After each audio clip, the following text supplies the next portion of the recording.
That how he helped start and launch a successful building ground for the world of hip-hop in the middle Georgia area. So, help me welcome my friend, great motivational speaker, Mr. G Money. I don't know if I deserve all of that. I hope I can live up to that. Everybody do know me as G Money, but my real name is George Willis. I just closed Club Money's a couple of weeks ago. I'm not following anybody that's below where I am. You know, I heard TDJ said, if you're the biggest circle in your circle of influence, you're in the wrong circle. You know, so I'm going to follow people that are doing a little bit more than me. And then I'll share my experience. And if you want to be successful like you might think I am, then it's going to be up to you. Not up to all products of our environment. We want to blame the people that are in our lives right now, but it's not necessarily their fault. It's the people way back when that shaped us, right? See, my mom had these beliefs, and y'all may not have heard of this, but my mom believed that beer was good for worms. Yeah. Remember that? Yeah. She thought also that if I drank when I was little, I wasn't going to want to drink when I got older. And so they would get me high, blow me shotgun off. You know, and I'm just a little bitty kid. You know, I'm light skinned. So, and I was lighter then, and I have green eyes. You know, and I'm this little bitty kid, they getting high, getting stoned, teaching me how to cuss, and they thought it was funny. So here I am walking around, saying bad words and, you know, out of my mind.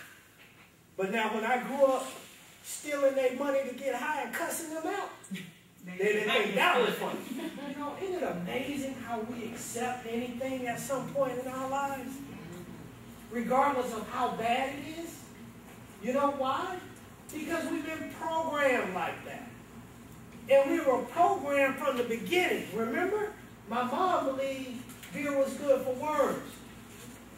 You know, and sometimes I get mad because people made decisions about my life. I didn't have a choice. We want to say, and I want to say it's my wife's fault.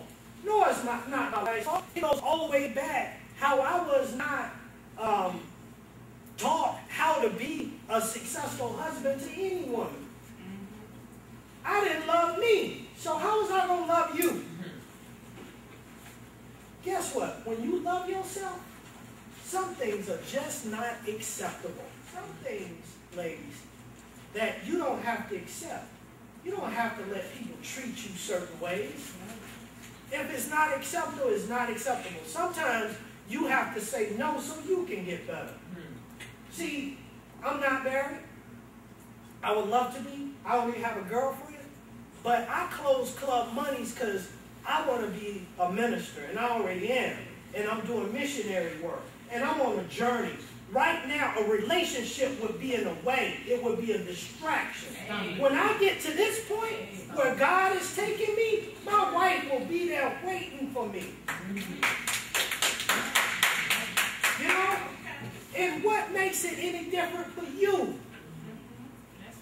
See, let me tell you something. The smartest people on the planet is in this room.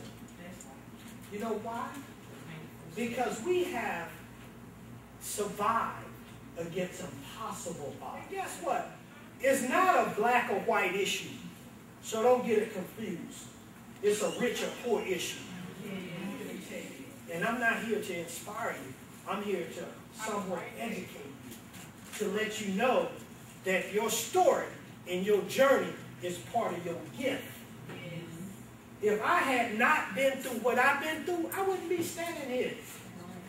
So I'm taking what God has put me through and allowed me to experience and turn it into a positive thing to better me. Guess what? $1 million will not make you rich. It will only make you 1,000,000 times more of what you already are. So if you're stupid, and you get $1 million, you're just going to be 1,000,000 times more stupider. Is that a word? You know, it's about the people you put on your team. You need to build your team now. If they're not beneficial, get rid of them. Oh, you don't need to tell them. You don't need to tell them because then you're going to start a fight. Just when they call, don't answer. That's right.